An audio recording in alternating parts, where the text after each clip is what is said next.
Para sa mga kapatid nating nawalan ng trabaho, may maliit na kita o nangangarap magkaroon ng sariling negosyo, alam nyo ba na may programa ang gobyerno na nagbibigay ng libreng pangkabuhayan? Opo, paano nga ba ito na ipatutupad at sino-sino ang maaaring makinabang dito? May public service po. Sa dami ng pamilyang nangangarap makabangon, may mga programang hindi lang basta ayuda ang dala, kundi tunay na pag-asa. Isang tulong na hindi lang pantawid gutom, kundi simula ng bagong kwento. Ako po si Evangeline Sigilla, 51 years old, at ako po ang hanap buhay ko po ay karinderya po. Bago magkaroon ng sariling karinderya, si Evangeline ay isang on-call housekeeper. Noong 2020, nagtrabaho siya sa Makati Medical Center bilang housekeeping staff hanggang sa mapili siya bilang nursing aide ng isang pasyente.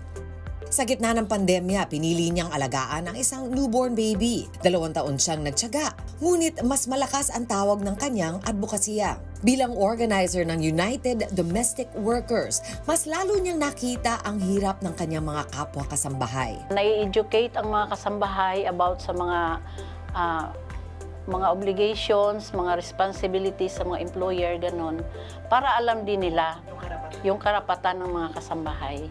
Doon po ako mas lalong naantig ang aking puso.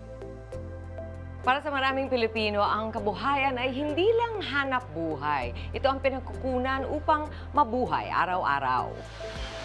Ito ang DOLE Integrated Livelihood Program, isang programa na may layuning magbigay ng tulong at pagkakataon sa mga manggagawang walang permanenteng trabaho, sa mga nawalan ng hanap buhay at sa mga kapatid natin na nagnanais magsimula ng sariling negosyo. Itong DOLE Integrated Livelihood Program, or DILP, naglalayon nito na tulungan magkaroon ng kabuhayan, livelihood, yung ating mga kababayan, including dyan yung ating mga nasa informal sector, mga self-employed. Kasama rin dyan yung may mga trabaho, may kinikita naman pero medyo kapos pa rin, no? Mga disadvantaged workers. No? Kasama na dyan si Ma'am Banji. Kasama rin dyan yung mga nasa marginalized sector, mga kababaihan, PWD, mga senior citizen at iba pa. Sa madaling salita, ang DOLE Integrated Livelihood Program ay isang libreng tulong mula sa pamahalaan para sa mga manggagawang mahihirap o kabilang sa marginalized sector. Ito ay mas sustainable, mas pangmatagalan na tulong ng ating pamahalaan through the Department of Labor and Employment. Pero ito ma'am ay hindi cash. Ito ay bibigay natin in form of materials, jigs, goods, no? Oo, tapos papaikutin sana nito at lalago pa. Sa mga katulad ni Nanay Vanji, ang programa ay isang malaking tulong na nagbigay ng pag-asa at lakas sa kanyang araw-araw na buhay.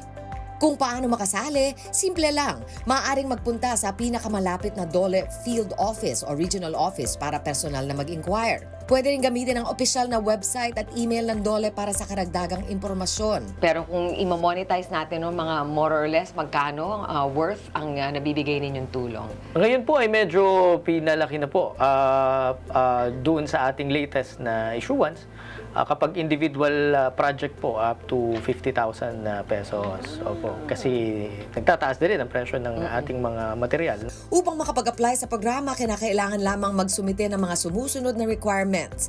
Barangay certification, isang valid ID, beneficiary profile form, at isang project proposal na magmumula mismo sa programa bilang gabay sa pagbuo ng iyong napiling kabuhayan. Sa DOLE Integrated Livelihood Program, hindi lang ito tulong kundi pag-asa para sa mas matatag na buhay ng ating mga kapatid.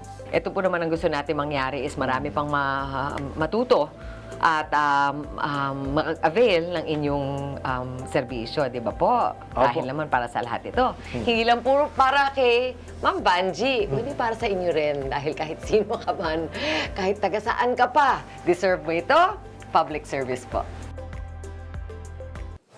Mga kapatid, Dimples Romana po, maging maalam at may pakialam sa mga napapanahong issue at headlines.